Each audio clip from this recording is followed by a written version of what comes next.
Hai, kembali lagi bro. Hai, Kembali lagi bersama kami di On Top. Aku Eko dan aku Arudo. Apa kabar semua? kemarin udah apa nih ngobrolin yang perkara Natalan. Relate ke Natalan tuh mulai kerasa perubahan di kota ini. Perubahan pertama adalah mall tiba-tiba jadi rame banget. Waktu Natalan, mall tiba-tiba jadi rame banget. Bahkan sebelum kita take ini, mall tuh udah mulai persis seperti sebelum pandemik, tapi pas lagi masa liburan. Oh ya? Ya, karena di salah satu mall terkemuka di Semarang, macetnya tuh ngantri masuknya udah sampai memanjang ke belakang. Lumayan lah, kira-kira kalau kita mau masuk, kita butuh spend waktu 3-5 menit cuma buat macetnya doang. Cuman buat macetnya doang? Cuma buat macetnya doang. Itu udah mulai nunjukin bahwa udah mulai rame. Itu pertama. Kedua, udah mulai kelihatan mobil-mobil yang biasanya nggak ada. Mobil-mobil yang biasanya nggak ada? Bukan nggak ada. Oke. Yang biasanya jarang disimpan. ada. Yang biasanya disimpan? Ada beberapa yang disimpan, ada yang memang jarang ada, tapi datang dari luar kota. Oh, oke. Karena udah, aku pas lagi berkendara loh, kok keren-keren ya mobilnya dari tadi ya? Oh iya? Iya, aku ngelihat Lexus, banyak banget Alphard. Yang paling ketara tuh Alphard. Paling banyak Alphard Tiba-tiba banyak banget Alphard. Padahal sebelum this holiday thing, kota kita tuh nggak banyak Alphardnya. Dia banyak, tapi cuman tidak sebanyak waktu pas vacation, liburan kayak gini kan. Dan banyak yang diumpetin mungkin ya. Nah, yang ini tuh beneran kok kayaknya banyak banget ya. Terus aku mulai perhatiin kok, platnya plat luar kota. B, L, D gitu-gitulah banyak banget ya. Dan mostly B. Oh, berarti orang Jakarta kan ceritanya kan. Tapi pertanyaannya main ke Semarang. Semarang tuh kota yang aneh loh menurutku. Kenapa kok? I'm proud with my city. Oke. Cuman kamu kesini mau cari apa? Menurutku kecuali I'm cutting. Kecuali kalau memang ini kampung halaman kita ya. Itu tuh yang mau aku bilang. Ya, selain kampung halaman, aku tidak melihat. Ya kita mendukung supaya orang tetap main ke Semarang, visit. Aku dukung. Cuman dibilang kata kuliner 3 jam lagi Jogja loh, 2 jam lagi Solo, ya kan. Dibilang tempat pariwisata, Semarang pariwisatanya di mana sih? Ya mungkin kalau yang suka banget lihat kuil kali ya, ke Semarang tuh cocok kali ya. Sama kayak orang yang suka lihat katedral, ya mungkin orang yang harus suka lihat kelenteng kali ya, yang suka ke Semarang. Mungkin ya? Mungkin. Tapi terlepas dari itu semuanya serba nanggung. Kita punya kebun binatang nggak punya, tapi nanggung. Ya. Kita punya nggak taman rekreasional, punya, tapi nanggung. Tapi kita nggak punya theme park. Theme park kita udah tutup karena kasus yang tidak perlu kita ungkit. Theme park Semarang sudah tidak bisa diungkit. Sekarang malah buat uji nyali sama swab test ya. Ya. So overall setiap itu sebenarnya mau entah taruh kata pas Natal mau Idul Fitri tetap ada yang namanya siklus mudik ya berarti. Ya siklus mudik. Berarti setahun 2 kali ya? Minimal. Menurutku setahun 2 kali lah ya harusnya. Ya minimal lah ya, mungkin 2 kali itu yang paling generalnya ya. Paling generalnya. Yang paling generalnya. Tapi dari kedatangan orang-orang dari luar kota ini, aku bahkan orang yang memang domisili di kota ini aja tuh masih suka banyak gregetannya sama jalan di sini. Oh, kenapa? Oke, first of all, aku nggak tahu ya dengan kota lain terlepas Jogja, tapi Semarang tuh punya, bisa dibilang apa ya? Masyarakatnya tuh kayak punya fetish dengan kayak punya hasrat tersendiri dengan polisi tidur. Kayaknya tuh rasanya kalau di tiap 5, 7, 10 meter nggak ada polisi tidur tuh rasanya nggak nyaman aja hidup mereka, nggak aman aja. Kesannya tuh gini kok, kami punya anak, kami nggak mau anak kami ditabrak atau gimana, atau kami nggak pengen ada orang kebut-kebutan di depan rumah kami, sehingga kami pasang polisi tidur tiap 5-10 meter. Ya mungkin nggak ada yang mau kebut-kebutan, tapi nggak usah yang kebut-kebutan. Yang memang mau transportasi normal aja tuh sebel. Keganggu ya? Keganggu. Aku coba ngebayangin, ini mobil-mobil bagus. Kan nggak semuanya tinggal di hotel. Ada nih yang tinggal sama saudaranya. Ya. Ada yang memang modelannya kayak gitu. Atau punya rumah sendiri. So, mungkin mereka masuk ke perumahan, gang, kampung, atau apapun. Itu aku ngebayangin. Anjir, nih orang apa kagak sebel ya? Dari tanah yang biasanya lempeng, tiba-tiba tiap 5-10 meter, culture shock ya? Ya. Walaupun hal yang sangat kecil ya, rasanya kayak nggak penting. Tapi kalau kita pay attention, kenapa sih kok? Apalagi polisi tidurnya tuh nggak nyantai kok. Polisi tidurnya nggak nyantai? Iya, dibikin gini. Niatnya tuh bukan mengurangi kecepatan doang. Sudah sampai membuat tahap tidak nyaman. Tidak nyaman. Kalau untuk yang apa sih polisi tidur kecil-kecil ya yang aku bilang gitu ya. Aku nggak tahu namanya lah. Itu yang waktu aku di Tangerang itu aku ngerasain cukup terganggu juga. Tapi ada polisi tidur kecil-kecil yang masih ditolerir, masih oke lah. Itu yang di titik itu sih memang yang pasti Tangerang sih. Itu kan sepanjang jalannya BSD itu kan terlalu luas, lapang. Kalau orang yang naik motor kencang biasanya ngeliat kayak gitu kan, ini tapi, jalan surga ini. Itu pun menurutku jaraknya nggak sedekat itu lah. Tetap ada jarak. Karena dari yang aku tahu ya, sebetulnya tuh polisi tidur tuh ada aturannya. Iya harusnya. Ada aturan bener-bener tertulisnya. Tingginya seberapa, materialnya apa, jarak antar itunya berapa. Sampai tingginya berapa juga Sampai ya? tingginya berapa. Karena gini, oke, ada polisi tidur yang kecil, tapi nggak dibikin landai. Dibikin kan? Dibikinnya lancip. Ya mohon maaf ya, tetap sakit juga dong kalau di motor. Di badan nggak enak lah. Di badan nggak enak. Nah, ini baru satu polisi tidur. Aku nggak tahu ya apakah di kota besar, apalagi ibu kota tuh masih suka ngeblok jalan. Ngeblok jalan? Buat kegiatan-kegiatan yang nggak harus ada hubungannya dengan semua orang. Mulai dari nikahan. Mulai dari nikahan.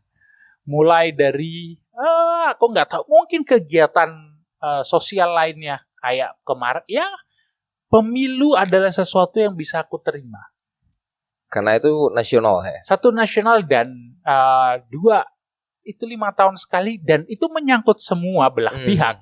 Kalau nikah, mohon maaf, yang nikah kan cuma keluarga kalian doang. Kenapa sampai nutup jalan, cari gedung, nape? Ibaratnya kan gitu. Gak semua orang punya duit kayak lu, bos. Betul, kalau gitu di KU aja, ya enggak sih? Ya kan ada lah hasrat untuk merayakan dengan kesederhanaan. Di gedung kelurahan. Ya nggak perlu dong ganggu jalan. Karena aku mulai mikir, kenapa 1-2 belah pihak tuh boleh dengan mudahnya aja buat ngegunain atau dalam tanda kutip merampas hak orang lain. Itu kan sebetulnya merampas. Contoh, kayak kemarin, aku mau lewat jalan, di mana jalan itu mempercepat perjalananku 5-10 menit. Malah aku harus putar balik setengah jalur, ibaratnya di tengah-tengah jalur itu, gara-gara lagi ada yang beribadah. Ini tuh menurutku kayak, aku bukannya melarang kamu beribadah. Tapi salah satu konsep dari rumah beribadah adalah ada rumahnya. Ada tempat beribadahnya. Oke, kalau rumah beribadah, kamu mau beribadah di lapangannya, di tempat parkirnya dari rumah ibadah tersebut, ya silahkan. Tapi menurutku jalan raya atau jalan, walaupun itu jalan kampung, menurutku itu sudah merampas hak orang lain sih. Gini, Kalau perkara kayak gitu menurutku urusannya sama apa ya? Kita udah tahu. Oke. Sekali lagi, Bro. Kita hidup di dunia timur. Ada Betul. timur Betul. di mana ada sopan santun dan toleransi. Ya. Itu sangat besar. Oke. Dari sana jadi ya kadang hal-hal seperti itu dibilang mengganggu apa enggak, itu jatuhnya kita mau tidak mau harus mentoleransi. Aduh. Sebetulnya bisa ditoleransi. Tapi kalau kita lihat dari kacamata lainnya tuh dia benar-benar merampas hak orang lain loh. Iya. Apalagi ya.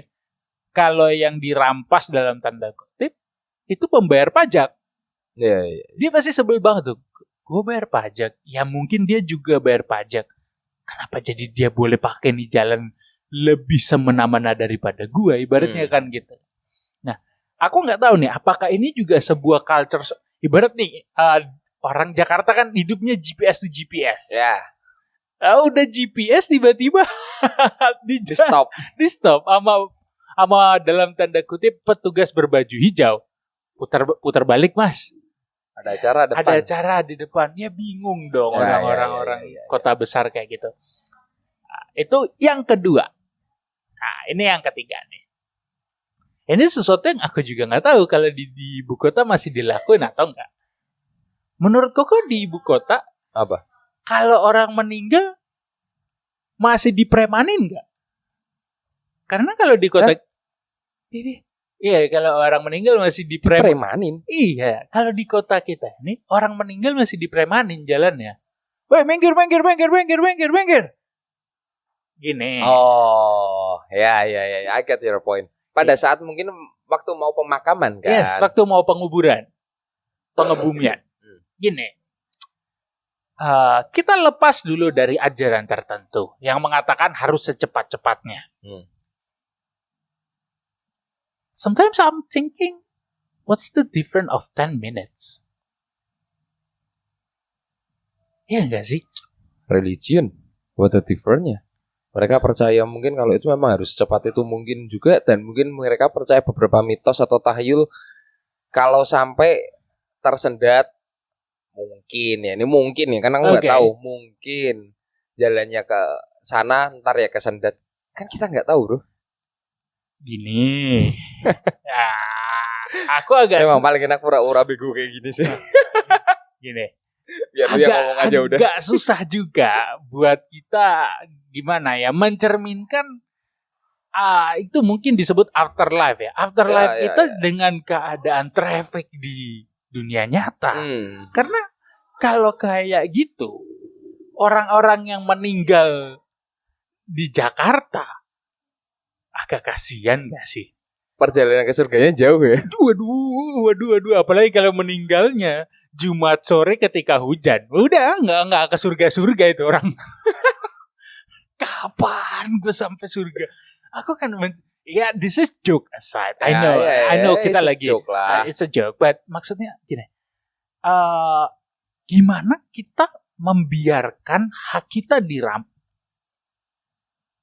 diatur di undang-undang bahwa memang ada jalan yang harus dibukakan. Ketika itu ambulans. Dan setauku mobil jenazah itu levelnya paling bawah. Itu tidak memiliki keharusan sampai untuk dibuka. Tingkat urgenitasnya. Karena bagaimanapun itu orang sudah meninggal kan. Kecuali dia punya possibility setelah dikebut and then dia tiba-tiba jadi hidup lagi, aku bisa paham. Kalau itu misalnya orang yang sekarat, ya paham lah.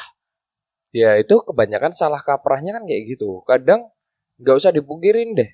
Kalau misal pas memang ambulans yang di belakang berbunyi aja, yang depan masih pura-pura budek loh. Betul. Kalau itu betul. Dan aku jujur kecewa ya. Iya. Itu mengecewakannya. Even semepet apapun pepetin lagi deh. Iya betul. Kalau masih bisa mepet lagi 5 cm pepetin lagi deh. Karena 5 kiri kanan 10 cm jadi lempeng kan. Ya maybe bisa jalan. Mungkin kita terlalu apa ya bahasanya, mengapresiasi enggak juga ya. Mungkin kita terlalu memprioritaskan sesuatu yang for the value-nya mungkin sedikit berbeda. Oke. Justru ketika sudah tidak ada bedanya lagi, kita malah meninggikannya keterlaluan. Ya. Menurutku saat ini kita hidup untuk hidup, bukan kita hidup untuk kematian kita nanti. Kalau aku point of view-ku adalah seperti itu. Aku hidup hari ini ya untuk kehidupanku 5, 10, 20, 30 tahun ke depan. Bukan untuk setelah aku mati. Ya orang kamu udah pernah cerita kalau kamu mati geletakin aja udah nggak apa-apa. That's just my dead body kan. Gini, aku kasih tahu ya guys, kalau kalian udah mati, mau dikubur, mau dibakar, mau dipanggang, mau disate, kalian udah mati. Ngerasain apa ya? Iya. Dan kecuali itu cara kalian dimatiin. Nah itu beda. Itu beda cerita tuh. Itu beda cerita. Kalau udah mati, badan udah mulai ngisut, udah mulai rotten, mulai ada belatung. Emangnya tuh terus kalian masih ngerasain. Kalau kalian ngerasain waktu digigitin belatung, berarti kalian lagi au gitu dong. Gimana sih konsep kalian tuh? Tuh kamu ngawur. Tuh kamu salah. Kalau itu berarti mungkin kamu kena azab. Oh iya, bisa jadi ya. Bisa jadi. Bisa jadi lah. Azab seorang podcaster gitu. Yang mulutnya tidak terkontrol. Nah, tapi itu baru dari 3 itu aja tuh aku udah perbedaan lah ya, yang mungkin cuma bisa dirasain orang-orang kota saat dia lagi berlibur atau lagi main pulang ke kampung halaman. Ya, pulang ke kampung halamannya. Karena kita pun yang mengalami itu, mungkin kalau kita ke kota yang lebih kecil lagi, kita mungkin yang punya culture shock lah. Ya. Ya mungkin orang-orang yang mungkin tidak, yang tinggal di agak lebih desa daripada Semarang mungkin ya. Let's say di beberapa kabupaten atau pedesaan yang cari rezekinya di Semarang, suatu kali kepengin balik ke kampung halaman, ngerasain culture shock-nya beda juga. Ya, betul. Kalau aku ngerasanya gini, itu kan dari tadi semua pandanganmu ya. Alright, gimana? Kembali, aku tetap dengan pernyataan pertama. Aku selalu bingung dengan orang yang berlibur ke Semarang. Itu dulu, first of all itu dulu. Karena ya itu baliknya, ini tuh tempat yang nanggung. Ini hanyalah Semarang itu cuman kota transitan lewatan aja. Ya, betul. Dimana waktu itu, aku lupa. Aku waktu itu screenshot gak ya? Lupa aku. Kalau di barat punya Bandung, kalau di selatan punya Jogja, di timur ada Surabaya atau Malang disebutnya. Okay. Terus Semarang di mana? Itu nggak ada positioning yang ditulis di sana. Aku masih ingat di lagu kalau nggak salah sesuatu di Jogja atau apa. Aku lihat di komennya. Tuhan menciptakan Bandung saat sedang tertawa. Okay. Jogja saat sedang apa? Surabaya atau Malang, aku lupa salah satu saat sedang apa. Semarang bos. Jogja itu sendiri. Jawa Tengah itu Semarang. Jawa Tengah Semarang nih, mohon maaf nih ya. Oke. Jawa Tengah itu Semarang, bukan Jogja.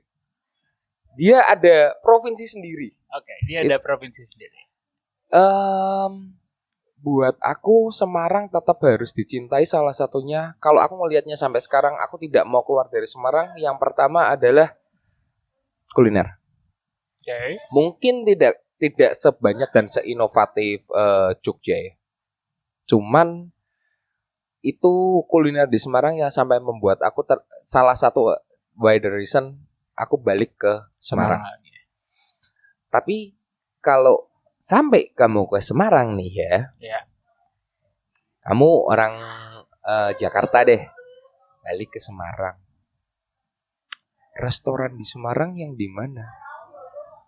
Mau makan di restoran di Semarang. Bos, sorry nih ya. Kalau yang orang-orang dari Jakarta apa dari Surabaya atau mungkin Bandung lah, sorry nih. Iya bener, Semarang memiliki banyak resto. Of course. Cuman mungkin nih ya, kayaknya menurut lidahku yang orang bilang apa ya, deso lah ya. Kamu ke Semarang makan di resto, that's your part of biggest mistake.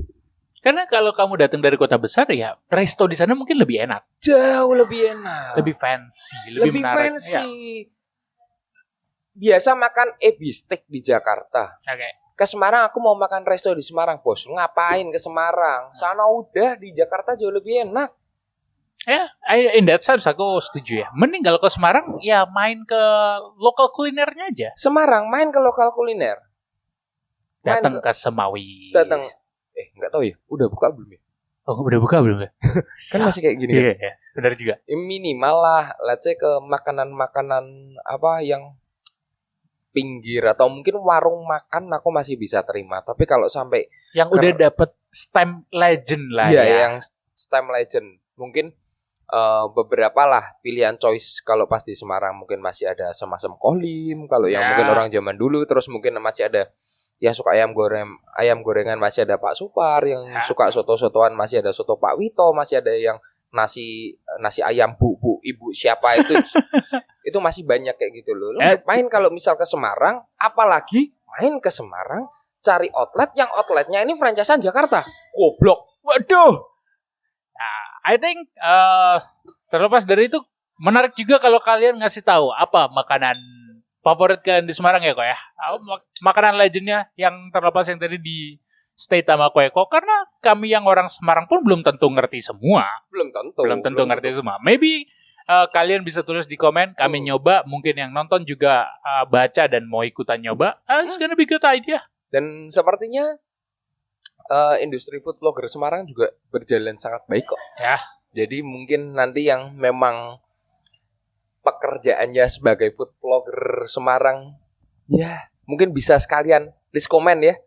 Siapa tahu habis pas ngeliat ini, ada yang ngeliat ini yang dari Jakarta yang memang pas baru main ke Semarang biar bisa ke sana.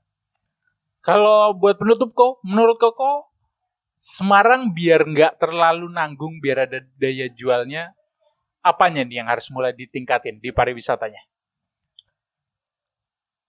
Menurutku yang sekarang udah dilakukan cukup tepat. Yang ada dulu ya. Let's say kayak apa sih kalau di sini kota lama apa kota tua? Aku selalu salah. Kota lama ya? Kota lama harusnya. Yang di kota lama itu benar-benar mulai ditatanya dari ujung sampai ujung. Perbaikan yang di Pasar Joernya udah mulai dilakukan. Cuman mungkin kalau buat aku salah satunya kebun binatang ya. Kebun binatang ya. Maksudnya sebuah destinasi umum ya. Destinasi umum lah. Destinasi. Sorry nih pemerintah, kalau ya aku tahu kalau kota lama destinasi umum juga, betul, orang bisa ke sana juga segala macam. Tapi kan kadang ada anak nih yang belum pernah lihat namanya gajah, nggak mungkin dong di jalan ada gajah kan. Nggak mungkin ada jerapah kan. Betul. Kalaupun kita orang-orang yang mungkin menengah ke atasnya begitu ingin bawa anaknya liburan untuk cuman lihat hewan, masa harus ke Jakarta? Ya, masa harus Taman Safari? Masa harus Taman Safari? Ya ke Jatim, ke Surabaya. Masa nggak malu sih? Ya. Ada sih kebun binatang, cuman jangan kurus-kurus. Ya. Well, tapi yang aku takutin kalau Semarangnya tambah rame, makin rame orang yang kena culture shock saat dia nginep di rumah saudaranya, lihat polisi tidur tiap 5 meter.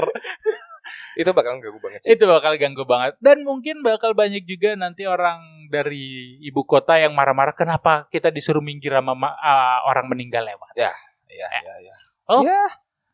Kurang lebih kayak gitulah ya episode kita kali ini. Ya. Semoga penting-penting nggak penting sih. Penting-penting nggak penting. Ya, keresahanku aja.